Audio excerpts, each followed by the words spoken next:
Welcome to our Capstone final presentation.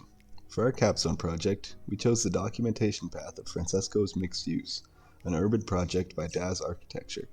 Our goal of our Capstone was to transform preliminary development plans into a complete set of construction drawings, ensuring feasibility and compliance with local zoning regulation. Hello, I'm Anish, the project and BIM manager. Hi, I'm Rocco. I'm the Technical and Regulation Manager. Hi, I'm Tyrell, and I'm the Design and Technical Manager. Hi, I'm Cohen, and I'm the Project Coordinator. And we are TRCA Dynamics. Our project prioritized affordability, accessibility, community, and sustainability.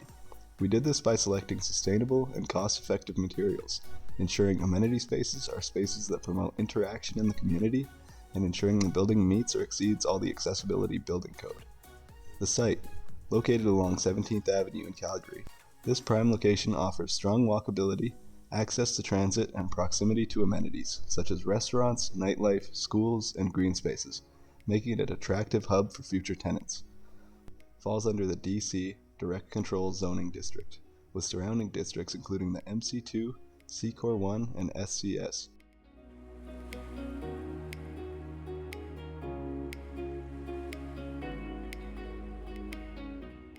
The Francesco mixed-use development thoughtfully combines several building typologies to create an integrated urban community along 17th Avenue Southwest. The storefronts are located to maximize pedestrian access. The 5A Street Southwest frontage features a series of townhomes that provide ground-oriented housing with private entrances. The majority of the building consists of residential apartments designed for density and affordability with carefully planned amenity spaces including a rooftop patio and game room. The entire structure is connected through clearly defined stairways and elevators, ensuring accessible movement through all levels of the development.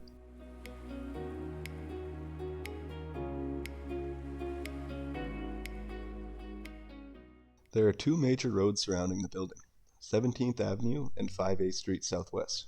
The north side of the building faces 17th Avenue.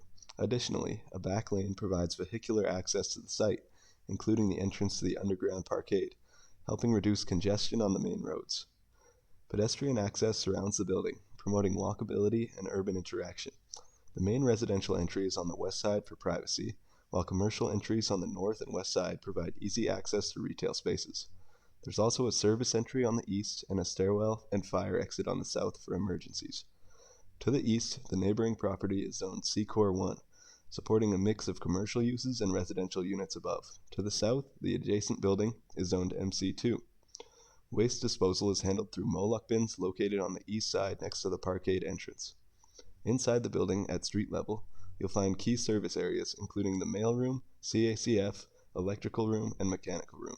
These spaces are positioned strategically to assure accessibility for maintenance. As shown we've also illustrated the fire exit paths to highlight the most efficient evacuation routes in case of a fire or similar emergency. The parkade includes 105 parking stalls with 4 designated as accessible. These are divided as follows: 84 for tenants, 16 for visitors, and 5 for commercial use. Additionally, the parkade features 200 Class 1 bike stalls and 87 storage lockers. Level 2 also contains a transformer vault room.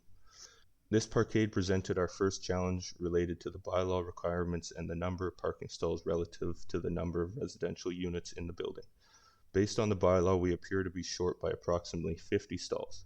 However, since the development permit set from DAS was already approved, we assumed a relaxation of the bylaw had been granted, likely justified by the site's proximity to downtown and the abundance of nearby services within walking distance. The street level consists of 6 two-story townhouses, 1 apartment suite, multi-level commercial base, a couple of mechanical rooms, and a Class 1 bike stop.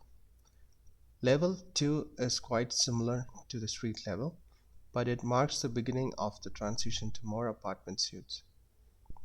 Level 3 to 6 are repetitive in layout, primarily consisting of apartment suites. The building features a mix of 1, 2, and 3 bedroom units. Level 7 introduces the building's amenity space and a rooftop patio. we encountered some challenges with building code requirements, specifically regarding the need for public washrooms in the amenity area. By classifying the space as a game room, we were able to determine the required number of stalls for each washroom, also include a universal washroom to meet accessibility standards. As we continued reviewing the remaining floor plans, we identified an issue in the development permit. Some of the unit layout featured furniture that was not drawn to scale. This led to circulation problems within the unit, prompting us to revise a few layouts. In some cases, we have to remove a bedroom and enlarge the living space to ensure proper flows and functionality. Our elevations showcase the setback lines, which are 30 meters from 17th Avenue above, as well as the south setback of 6.5 meters from the property line. The elevations also showcase our material tags, which correlate to the material legend.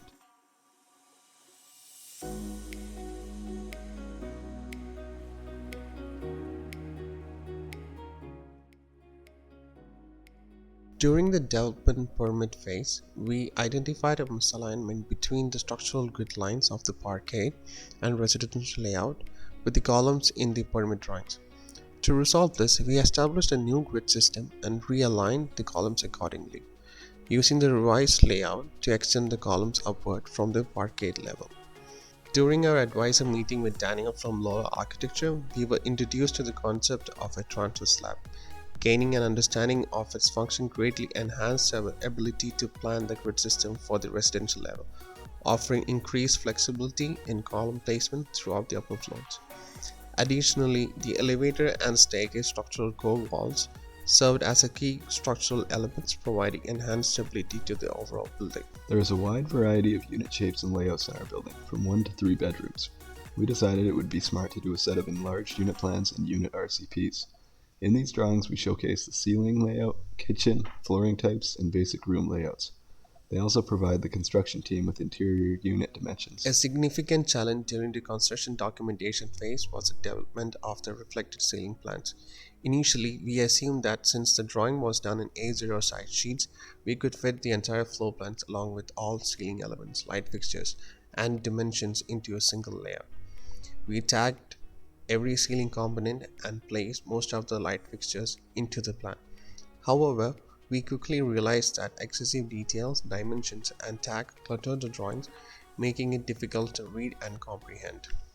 It became apparent that important details were lost in the overcrowded drawing, reducing its clarity and functionality.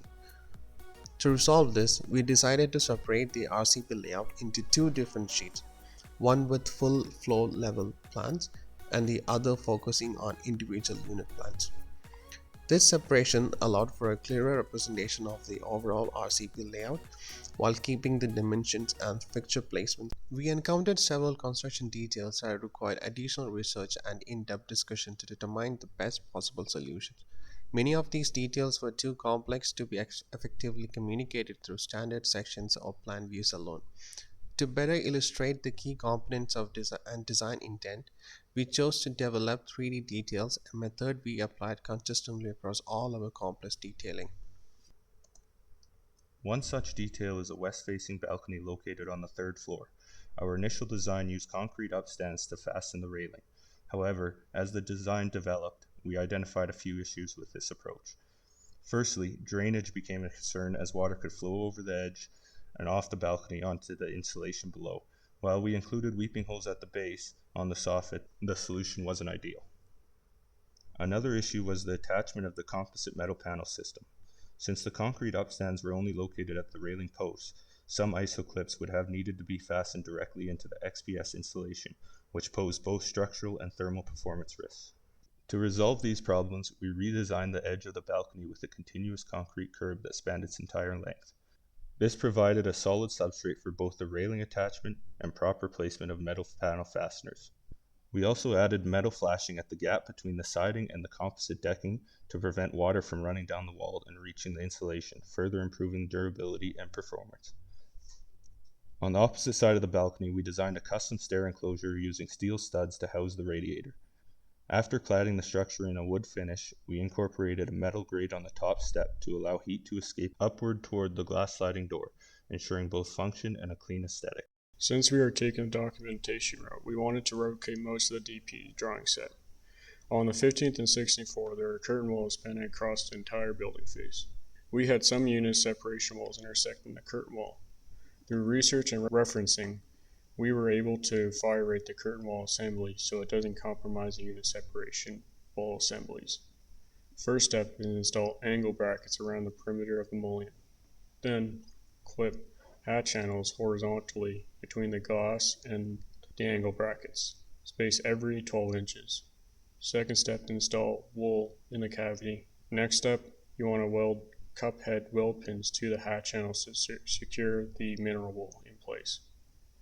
The third step, you want to apply aluminum scrim vapor retarder over the mullions. After that, you want to spray fire spray over any joints that may compromise the assembly. The fourth step, frame over the assembly to mask the assembly. This final 3D detail focuses on the curtain wall parapet and the drop-down ceiling assembly located above the 7th floor amenity space. We chose to highlight this area because it represents a complex intersection of building systems that require careful coordination. The detail illustrates how the various layers, structural elements, insulation, waterproofing, and cladding come together to properly terminate the parapet while accommodating a curtain wall system. This was important not only for achieving the desired aesthetic, but also for ensuring proper thermal performance and weather protection at the roofline. Additionally, the 3D view allowed us to provide clear representation of the drop-down ceiling used throughout the building.